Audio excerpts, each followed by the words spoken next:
Hello and welcome to In the Art Scene podcast, an art podcast that has it all. I'm your host, Galina Marquez, and I invite fascinating people to talk about their personal creative journeys, success stories, and inspiration. We talk about art business and marketing, how to find your creative voice, and all the new trends in the art world like NFT, AI, and such. Join me and my guest for today's conversation. Hello, everybody. Welcome back to In the Art Scene podcast. And I am having, another amazing artist with me today, Annalise Neil. I hope I pronounced it correctly. You did, yeah. A painter and a printmaker from San Diego, California. I mean, you guys, you just need to see her cyanotypes. I have never seen anything like that. And I am dying to know how she's doing it. So I will give a word to her to properly introduce herself. Annalise, hi, good morning. Hi, good morning. Thank you so much for having me. So as you said, I do cyanotypes, and I've been doing them for about 3 years. And prior to that, actually in 2006, I received my BFA in printmaking from the College of St. Rose in upstate New York.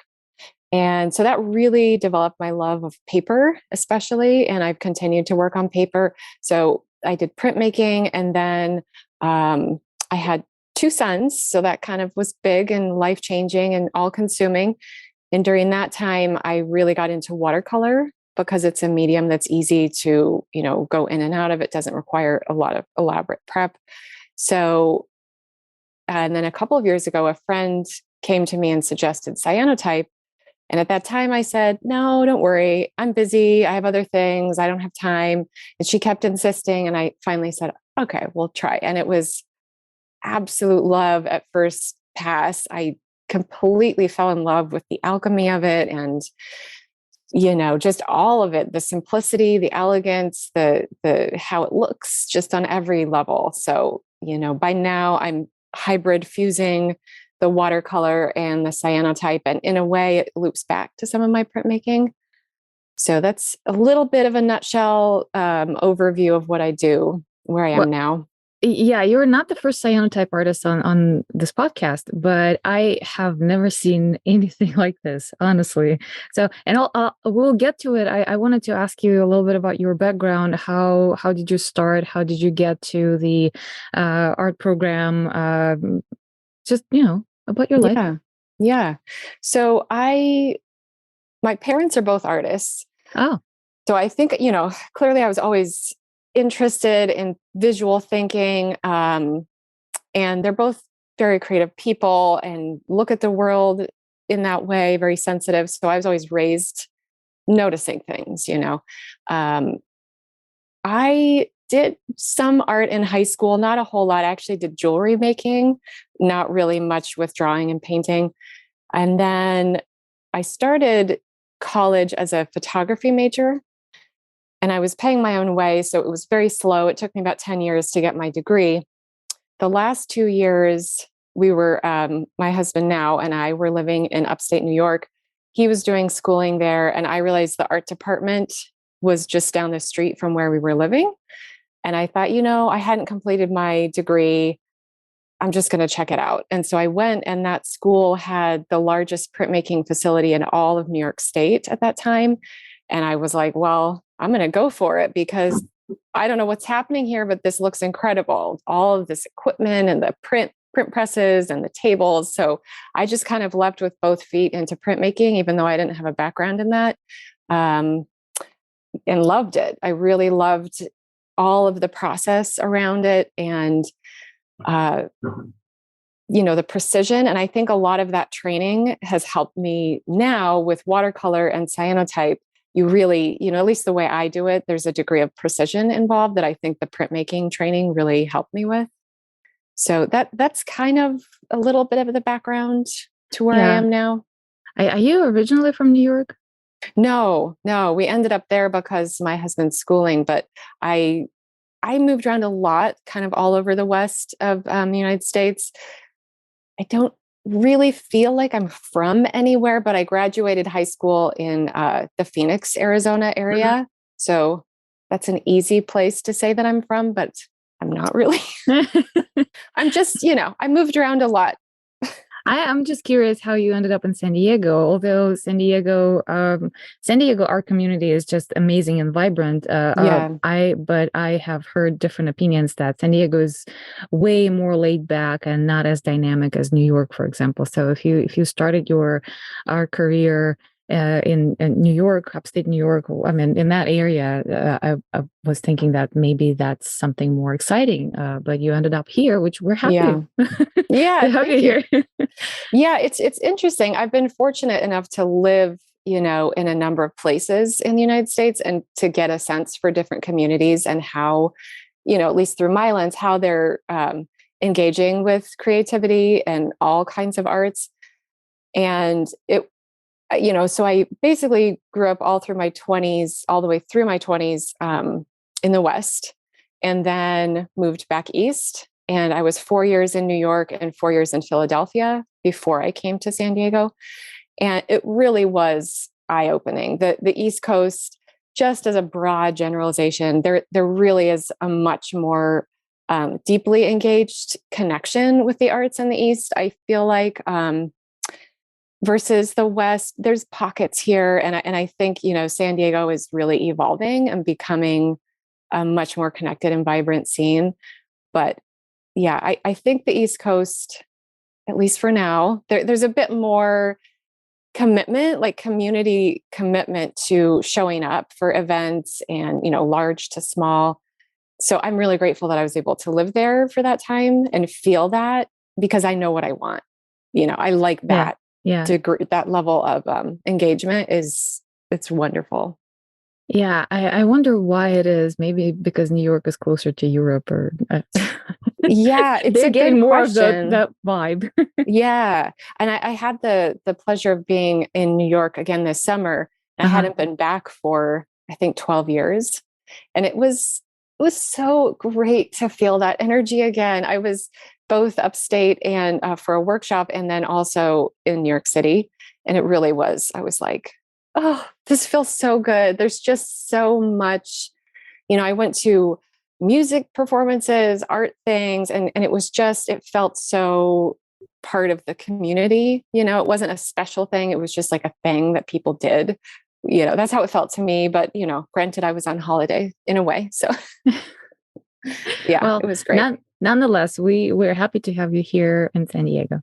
Thank you. The more people like you we have, the more vibrant San Diego art scene is going to be. So yeah. Well, I'm gonna jump right into your cyanotypes. So they are so surrealistic. I mean, talking to other cyanotype artists, I kind of understand the process. It's the exposure to the sun with some chemicals, and then whatever gets exposed turns blue, whatever doesn't get exposed remains white, right? Mm-hmm. So but I'm looking at your pieces, and I cannot even imagine what is that you are placing on the paper to get that texture, because they're foamy, they're wavy. You have like the whole ocean scenes, and they're the compositions are very interesting, like mandalic shapes, circles, geometrical shapes. It's just, I mean, it is mind blowing. Oh, wow. Thank you so much.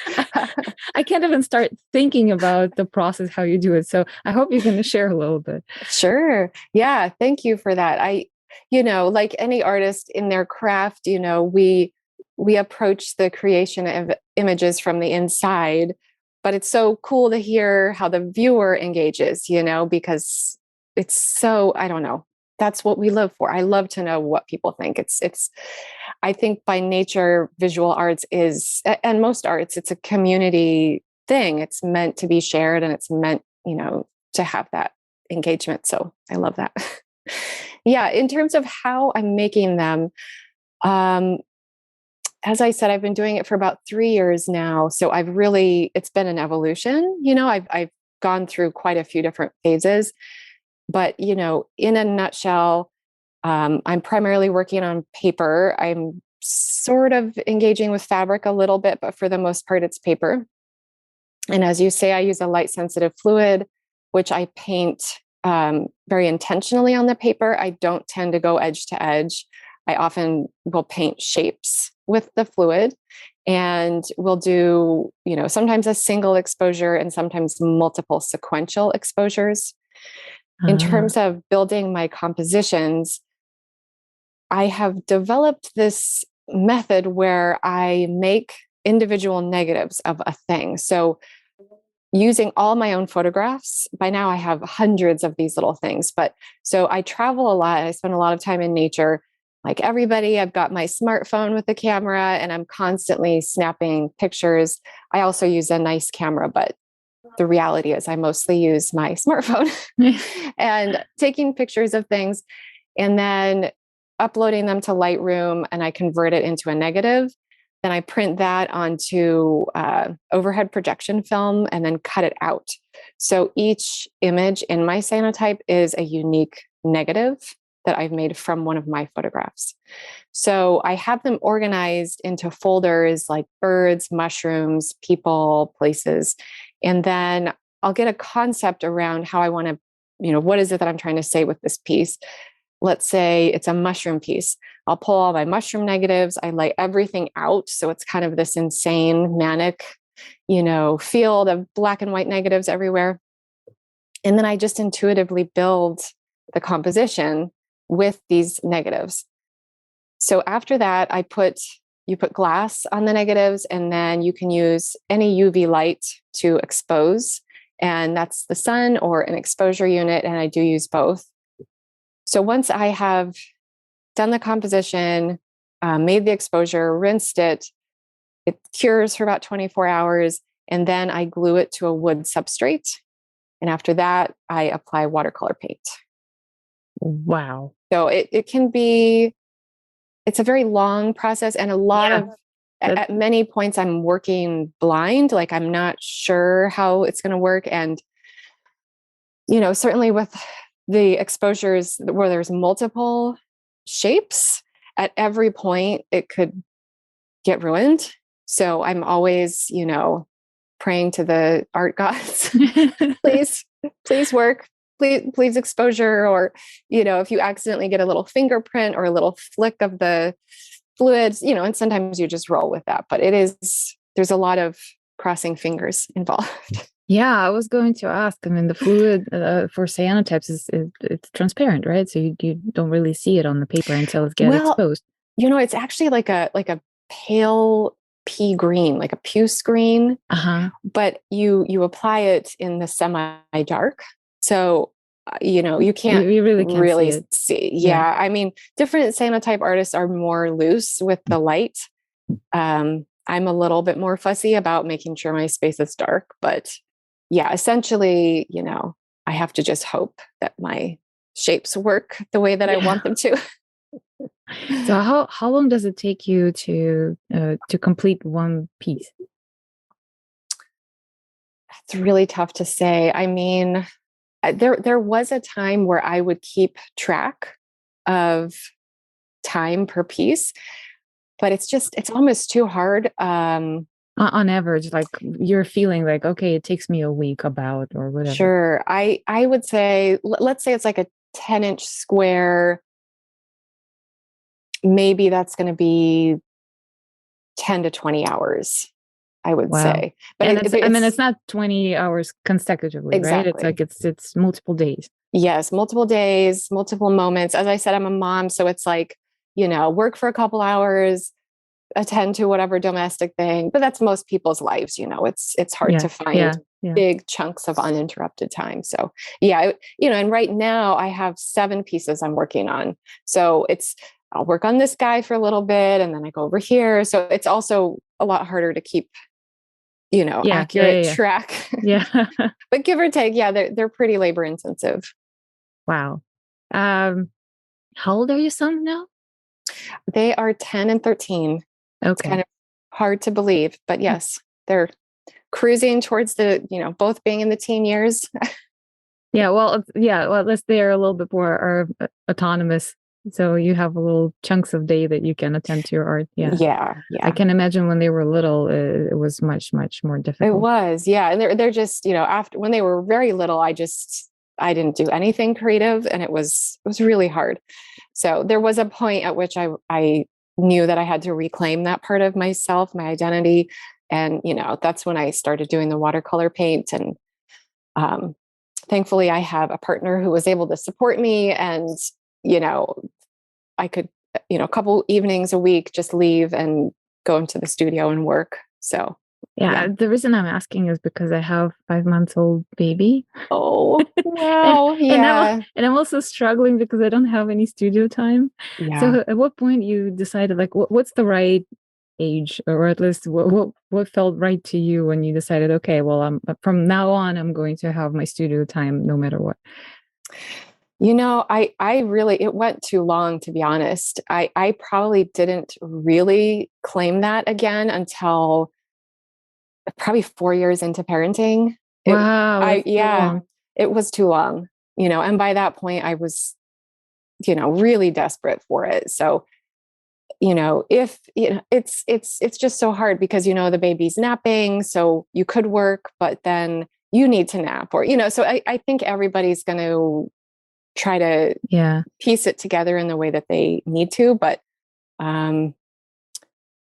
it was too long. So definitely try if you can somehow. But 5 months is very young. That's hard. I know. I have my like very little scheduled chunks of time to do this podcast, which I'm also grateful for my husband to help me do that. But yeah, I mean, our son happened to be not a really good napper.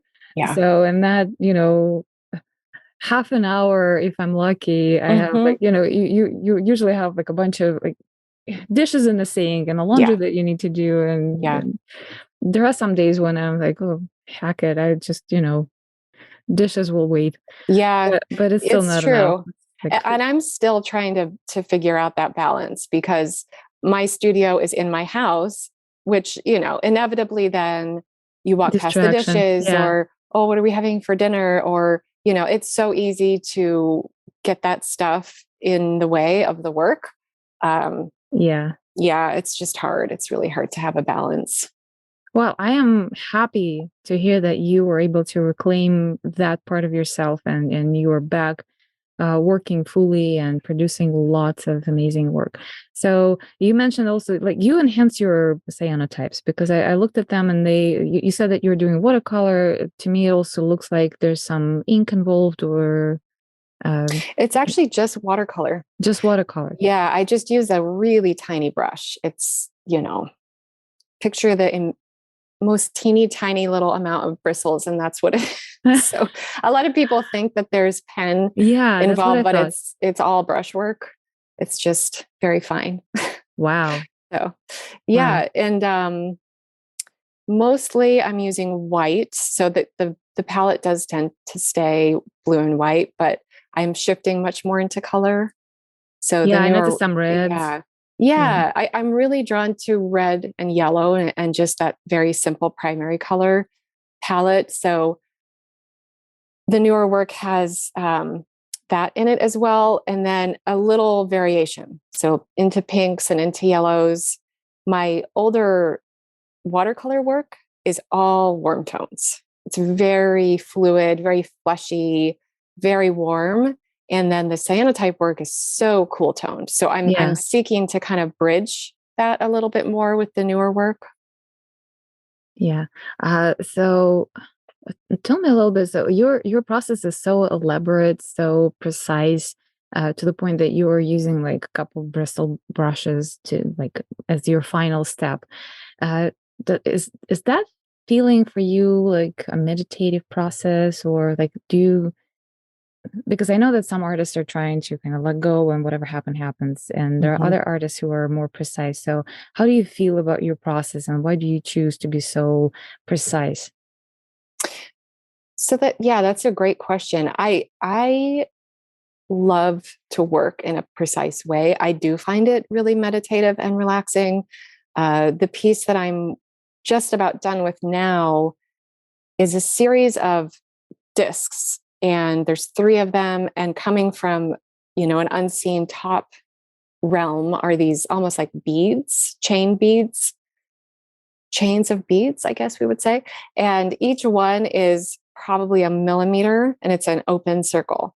Wow. So sometimes, just for curiosity, I like to count how many repetitive things I paint. So I just did like a casual count, and each chain I think is about 150 individual circles. And there's, I think, 11 or 12 of these chains coming down.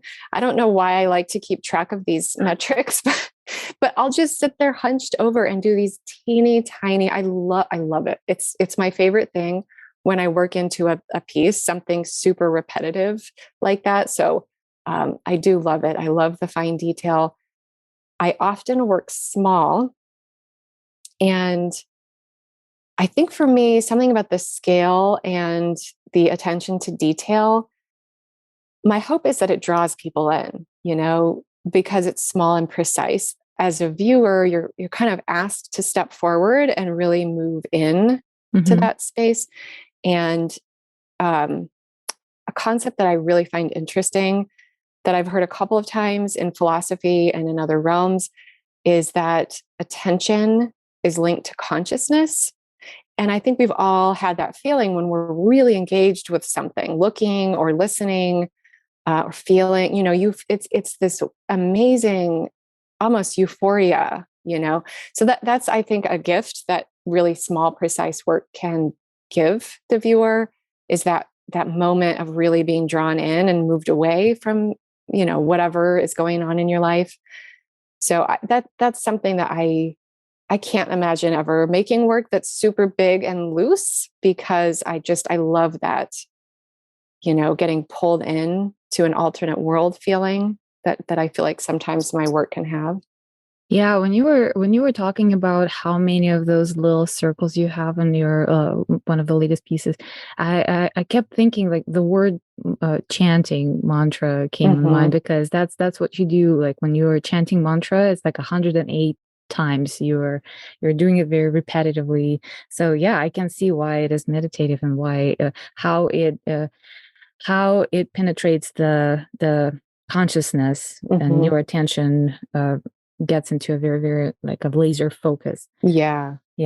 I find it so relaxing. I know some people look at it and they're like, that's crazy. That you must be manic or something. Yeah, No, I would be one of those people for sure. I don't know. I love it. So I'm curious to know a little bit about what you were expressing with your work, because you mentioned at the very beginning that it all comes from within, and I cannot avoid noticing how surrealistic they are.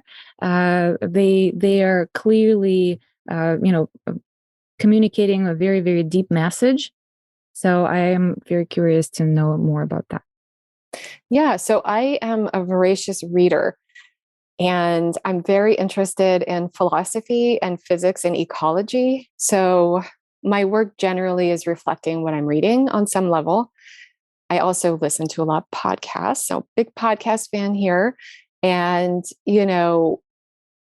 I feel like, as humans, we go through the world, we receive information, we process it, and ideally it changes us in some way to the better, or we become more enlarged in how we're thinking about ourselves and our world.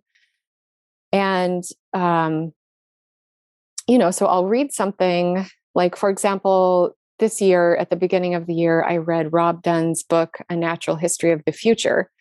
So he looks to the ecology of the past to make predictions about the future. And I thought some of the things that he presented were so incredible. So I'm reading these things and, coming away with these concepts, and then I can turn them into images. So a lot of my work is very directly related in that way, very, very connected. So that book was big for this year. Carlo Rovelli is somebody that I'm really influenced by. He's an Italian theoretical physicist. The way that he talks about huge concepts like quantum entanglement and the relational nature of reality, he's able to do it in such a way that they really land with me in these powerful ways that I can kind of turn into visual metaphors. So, those are just two people. I also read Rebecca Solnit's A Field Guide to Getting Lost, which was written in 2005. That's a series of essays in which she's talking about the unknown and what it means to be vulnerable. And I don't know if you had a chance to read that, but I have so not, but I'm getting increasingly more interested. She's incredible. It's really beautiful writing, and I kind of circle around certain concepts all the time. And for whatever reason, I listened to it as an audiobook this summer, and it just really resonated for me. But in general, I'm always kind of coming back to these ideas, the ideas of perception, how that is so relative to the individual doing the perceiving. I'm really interested in the idea of the unknown, what we don't know.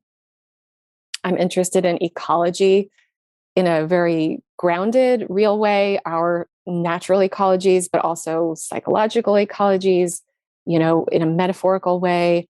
So I basically research a lot of these scientific and philosophical tenets, and then I weave them into the visual compositions that I'm building, kind of with the hope. It's always tricky, as an artist to know how much to say about the work, because you want the viewer to be able to come to it on their own terms, so I don't have a solid answer on how much I like to say versus, I like to leave a breadcrumb trail, and sometimes the titles of the work will be suggestive. And then if a viewer wants to dig in a little bit more, they can. But I don't know. I'm still trying to figure out that balance about how much to say about the work. I think it's the viewer will have their own perception, their own understanding, despite how much you're going to say about this, because the everybody's perception is still different. Yeah. But having an insight in like what you were putting into the artwork, like to me, it's actually very interesting because I already have my own perception of the work that I saw from you, and having an input of those ideas that I'm not familiar with, gives me a totally different angle, and it kind of blends with my perception. Like, aha, okay, now I'm getting my own like childhood memories of being inspired by Salvador Dali and his understanding of time, and all the other things. So it's really interesting.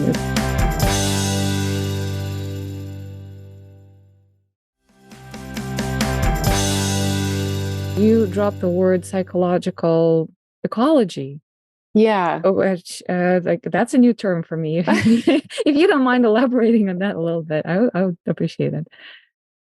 Yeah. I mean, I think it's connected to that idea of perception, like our inner landscape, and I don't know how we form our idea of reality, how we form belief, I think is super interesting. There's I don't know if you've heard of the economist Daniel Kahneman. He wrote where is it? I have it back here on my shelf. Oh, thinking fast and slow. And he talks about this idea that we have system 1 and system 2, and it has to do with how, I don't know, almost like how we're raised, what ideas are presented to us really does make a deep impression on how we engage with the world. And then as we move through the world, we encounter things, and that lives in kind of a different way, but it's how these two systems work inside of us. And then I don't know how we connect and perceive other people. So I'm definitely interested in the inner landscape. And another thing that he talks about is the web of approximation, how humans are always making approximate gestures. Like our brains can't handle all the information that we're receiving. So we're making approximations all the time, so it's almost like this idea that, I don't know, we do the best we can. You know what I mean? Both developing our own beliefs, making decisions about other people. And I'm right now, I don't have like a really concrete sense of it. I'm really mulling it over and thinking about this idea of how things pass through us into other people, how ideas pass through communities. So I don't know, I'm kind of rambling here, but I'm just interested in the idea of transmission, you Mm-hmm. know, within ourselves, but also from person to person and community to community. I'm kind of picking on some keywords here and trying to make connections with the other things that you said today. So you were saying about our brain making the approximation, and at the same time, your work is so precise. So it's almost like you were trying to grasp the precision that we're missing in our uh, perception. Yeah, that's interesting. And yeah, I do. Yeah, I wonder. Maybe you're right. I hadn't thought of it that way, but that makes sense. Yeah, I another body of work that I did last year was related to mycelium and the mushroom network underground. So again, it's this idea of connection and Mm-hmm. transmission of ideas, and I'm definitely interested in a network, you know, way of thinking, and like how do we share and how do we connect, um, person to person and within ourselves, Mm-hmm. you know. But yeah. Well, it's very interesting. So, do you have a favorite piece of work that you have ever done that is the most uh, like in your own way the most like that it, okay, I'm rambling now. Please cut this out. Okay. That's the note from my editor. Okay. uh um do you have a favorite piece of work that in encounters like the most important idea that you were trying to convey? Something I am really interested is the idea of progress also. Uh-huh. So there's a piece of mine called propulsive molt, and it's a square, it's a 10-inch square. It shows a cone inside of a cone, and then coming out of the cone is a globe, an orb shape. So in the technical terms, it's 3 separate exposures. So I did the leftmost cone as one exposure, and then the center cone, and then the globe. And what it's showing is the first cone is actually a hot spring. So there are these layers of mineral buildup that you can see in hot springs, and the second cone shows other rigid things like shells and barnacles. And then the globe is kind of this expansive movement out. So I'm interested in the idea of like evolution and growth. Mm-hmm. And so the reason why I use the imagery that I did is the first cone is one solid block of rigidity. The second cone shows rigidity, but it's broken, like there's a softening happening. And then the orb shape, it's showing kind of this explosion. So it's this movement from rigidity to movement, and I think that this is something that I just read in a book by Carlo Rovelli called Helgoland. And I just, I'm really thinking about it a lot lately on a personal level. But it's this idea that the best way to learn is to interact with the world while seeking to understand it, readjusting our mental schemes to what we encounter and find. I think it's really easy to get stuck in a groove that's rigid, Mm-hmm. because as humans, we're always seeking patterns and it's firm ground under our feet, and that's really helpful and important. But I think this idea of growth within our lives is super important, and readjusting how we're thinking about things. So, that piece that I described, propulsive molt, talks about that. Like, how can we get rid of some things that are not serving us anymore, that are kind of holding us back from evolving in one form or another? Yeah, well, very interesting. I will make sure to put that image into the show notes so people Okay, know what we're talking about. awesome. Yeah. So are you doing cyanotypes now exclusively, or are you still doing the watercolor work? I am really focused on the cyanotype, but I am trying to incorporate a lot more paint. So rather than, before the cyanotype has been very central, I'm trying to leave more white space and then engage the paint in a different way. And I haven't nailed it. Like it's definitely something that I'm struggling, or, it's a space that I'm living in and trying to move through and figure out. It's kind of a problem in a good way. It's a thing that I'm dealing with. So the newer work, it's still cyanotype, but it does have a lot more paint. So yeah, trying to kind of bring those two worlds together in a little bit of a way. So, what is the idea in bringing them together? Is there, like, again, I'm assuming that there is a deeper meaning for bridging those two worlds. It's a meaning, but also a feeling. The paintings that I used to make are much more, they're very almost fantasy. Mm-hmm. They have almost a spiritual, metaphysical quality. Everything that I would paint is a figment of my imagination. So it's pure, me and my creation. Whereas in the cyanotype, I'm responding to a physical thing, like a flower, a bird. They're very specific and high focus nouns in a way. So I'm trying to bring in almost that metaphysical quality to the very physical sense that I have in the cyanotype work. And also with the cyanotype, it's very crisp, it's very clean, it's blue and white, whereas the other work that I was doing was much more fluid. And I guess I'm going to come back to that surreal or fantasy. Mm-hmm. So I just think it's an interesting visual challenge to see if I can fuse those things, and what's going to be the result. Maybe I'll see it and I'm thinking, no, this is better over here and this is better over here. But I'm just keen to see if I can make it work in a way that feels like I'm hitting both things, that I'm interested in, which,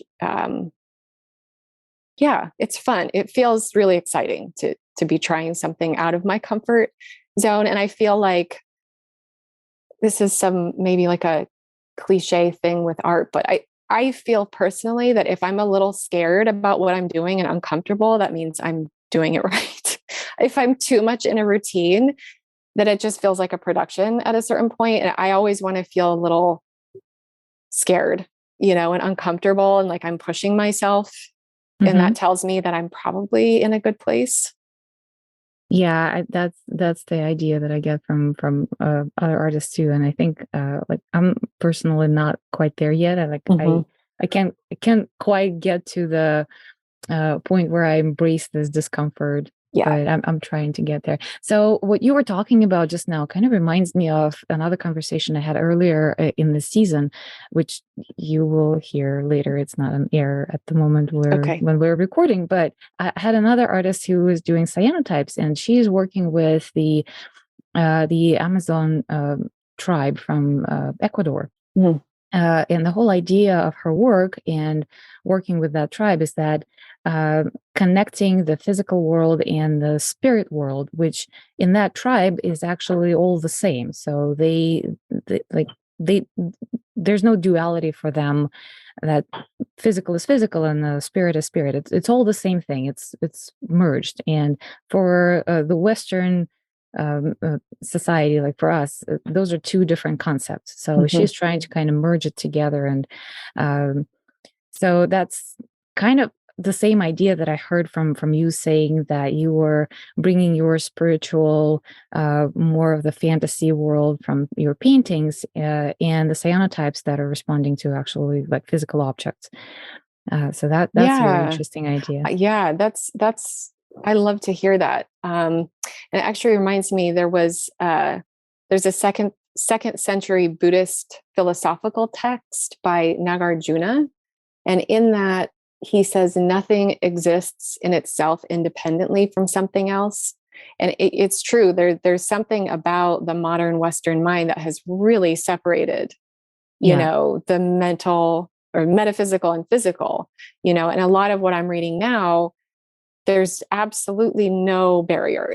We've decided that there is, and Yeah. that's, I don't know, it's kind of powerful. If we can, those of us who are not there, if we could kind of bridge those two things, like how we would perceive ourselves and other humans and other living things, and how our stewardship of the world might change if we think of it as, there's another interesting, I have it written down somewhere, I don't know where, I'll paraphrase, but that we all exist on a sensation gradient, but we're all completely connected. Like the reality is a gradient, and where you end and where I begin, it doesn't really exist, So I think the same thing goes with the mental world, the mental, emotional, spiritual world, and the physical world. If we can, I'm very interested in that conversation. Yeah, and it kind of makes a complete sense now about pretty much everything we were talking about in terms of your work and how you're exploring the ideas of connection on different levels. And the mushroom series, what's the word? I forgot it. Mycelium. Mycelium. Yes. Yeah. How the information is being spread, or that's actually, it's the research now, right? So we proved already that plants are sharing the information with each other and different species of plants through the mycelium, right? So it's the real, like, World Wide Web. Yes. Before we invented it. That's right. And then there's a human level in the physical world, and then there's a metaphysical world. So how you connect all those levels with the precision work that you do. So kind of like the whole conversation kind of now gets into the total clear point of what you're working on. Okay, we're done here. Goodbye. Okay. Check. Yes. But no, yeah, it really does kind of now paints the whole picture for me. Like we spend 45 minutes talking about different things that, again, for the Western mind, probably very difficult to comprehend and like altogether. So they're almost like one by one by one by one. But with this conversation, it all kind of glued together and brings the whole picture. Like it's really like it's almost like you are writing a Bible in a way with your paintings, because you are trying to combine so many difficult ideas in your artwork that it's gonna take people time and really a lot of attention and that laser focus to go through your work one piece at a time to get to that idea, because I think it's something that maybe not very much accessible to a lot of people just yet. Right. Yeah. That's I've debated doing separate writings, like I said, if somebody had an interest, they wanted to dive a little deeper, that would be available, which I might do. But it did occur to me a couple of months ago that my work feels to me more like a visual essay. It's not exactly correct, but the concept to me is super important. It's not about the image, is almost like a little beautiful hook, and then hopefully somebody's drawn in because they're curious about what they see. And then the next step would be like, what is this about? And that's the hope that then the concept would come into the conversation.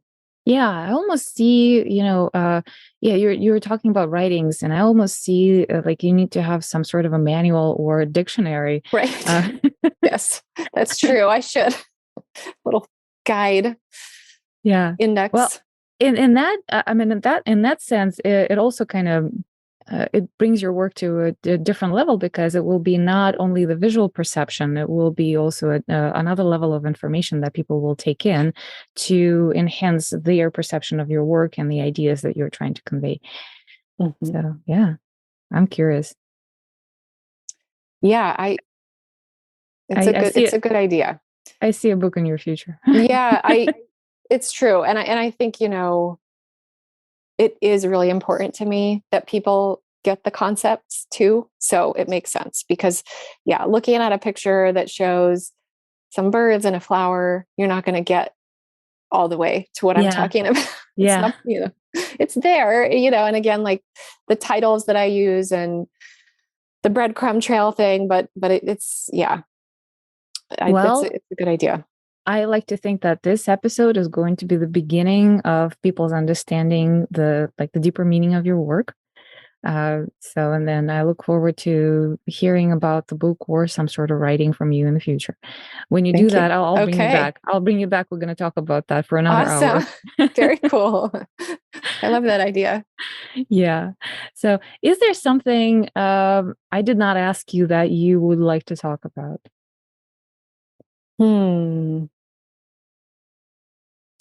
I guess I could talk a little bit about, just to the beginning of the conversation, I'm in a couple of virtual classes right now with, I'm in 2 classes with 2 different teachers, and we've been talking a lot about art, being an artist, and kind of the idea of like, what is the role of visual art in the modern life? And so that's something that I'm thinking a lot about is, what as a society, what this does for us, and as an artist, do you need to ask permission to make the work, or like who gets to make it and who gets to see it and all of those things, and this kind of relates to the San Diego art scene, which, as I was saying, I think it is really growing in awesome ways. But I think the community piece is just so important, coming together and coming for shows and having conversations. I really appreciate your podcast and what you're doing for the community. But, it's this idea that we make our own path through this, and there's no script for how to be an artist and how to make this world, but that the community is so important, so the more that we come together and show up for each other and have these conversations, it's what makes all of this vibrant and possible. Amen. Let's bring more people in. Yes, exactly. Sure. So speaking of classes, I think you mentioned the workshop at the beginning, and I assume it's a workshop that you were teaching. So are you teaching anything anywhere? Actually, that one was not. I was a student for that. Okay. But at this time, I don't have anything scheduled to teach. There's a possibility that next summer I might do some, but yeah, at the moment I don't. Okay. Well, well, maybe next summer. Yes, it will be another time. Yes, for another episode with you. Yes. So, all right. Well, we are pretty much at the top of the hour. I really ran out of questions. Okay. And I think we covered a lot of ground, and I am super excited. I like now I'm going to look at your work with totally different eyes. Oh, thank you. That's amazing. I really appreciate it. Yeah. That's the advantage of, having a podcast. Right. You get yes. inside tracks to all kinds of cool stuff. Yeah. That's so cool. It's so inspiring.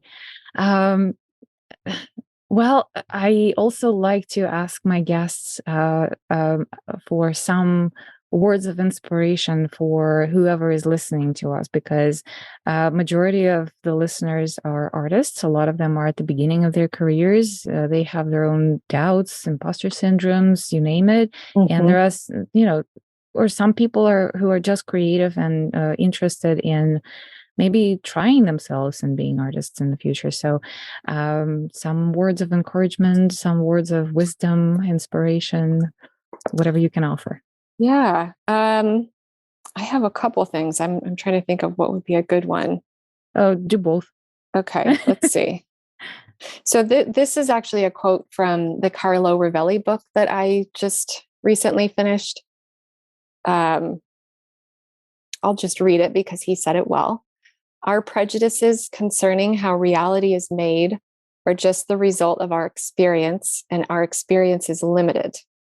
So, it's connected to that idea that we have our idea of what reality is, but the more that we experience, the more that we can adjust, and that maybe doesn't seem like an obvious connection to being an artist, but I think that it's that idea of just getting out there, connecting to your community, taking a class that's out of your comfort level, whatever it is, to just keep going and keep pursuing and trying new things, keep reading all the time. I think music, literature, cooking classes, whatever it is, to keep passionate about something is going to come through in the work that you make.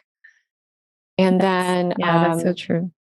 Yeah. And I think also just not being limited in how you define art and creativity. I think there's so many ways to do it. And maybe it's how you're baking a loaf of bread, or how you're folding your laundry, or, I think that there's ways to feel that you're productive. Maybe it's your garden, or, and then that we go through phases of fine art production and maybe not. You have to kind of let your field lie fallow for a while to come back with renewed vigor to your practice, however that may be. And then I can end with another quote that I came across from Rebecca Solnit's book. That's another one that I'm just spending a lot of time with it right now. So I don't have like this fully prescriptive way of thinking about it, but I don't know. For me, it's just really provocative. And what it is that she's actually quoting from Plato. So the quote is this: "How will you go about finding that thing, the nature of which is totally unknown to you?" So I think it's, again, that idea of being willing to make mistakes, being willing to push into other places that you're not comfortable, but that idea of always kind of pursuing, we just don't know what we don't know. So yeah, exactly. Anyway, I'm just really, I love that quote. I love that too. Yeah, it's like how do you discover something that you don't know with the tools and the knowledge that you have, right? Yeah. So, and it's related to the idea of perception. Like how much are you seeing? Can you see more? Which I don't know. It's an interesting practice. It is really interesting practice, and I totally I so agree with you on both points that you made, that enriching our world as an artist, having as many experiences as possible will enrich your creativity. And just don't be afraid of the unknown and push yourself out of the comfort zone, which is I'm taking as a personal message for myself. Yeah. It's hard. I mean, it's every day, right? Yeah, every day you have to remind yourself we're doing the best we can, but yeah. All right. Well, Annalise, thank you so much for your time today. I so appreciate that you're spending a whole hour on your Saturday morning talking to me about this global ideas. I really appreciate that. Thank you. I so appreciate your thoughtful questions and your attention. It means a lot to me. A pleasure is all mine.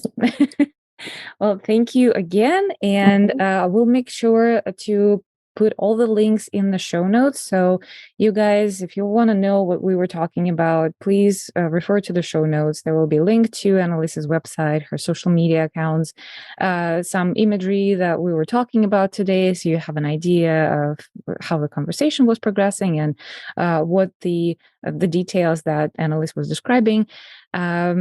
Please subscribe to our podcast and please share. I mean, we're talking about some freaking important things here. So if you guys like it, don't forget to share it, because that is important for all the artists that are here on my podcast and for myself. The more people hear about this, the better. And I think we're gonna make the world a little better place, and we're gonna make art scene a little bit richer if we just share with each other. All right. Well, thank you so much, and we'll see you again in the art scene. It has been another episode of In the Art Scene podcast. If you liked today's conversation, please give us a good review on Apple and go listen to other great stories. Check out our website intheartscene.com or follow us on Instagram at intheartscene for more content. If you are a creative and you want to share your story, shoot us a message from the website or DM us on Instagram. Look forward to seeing you next time in the art scene.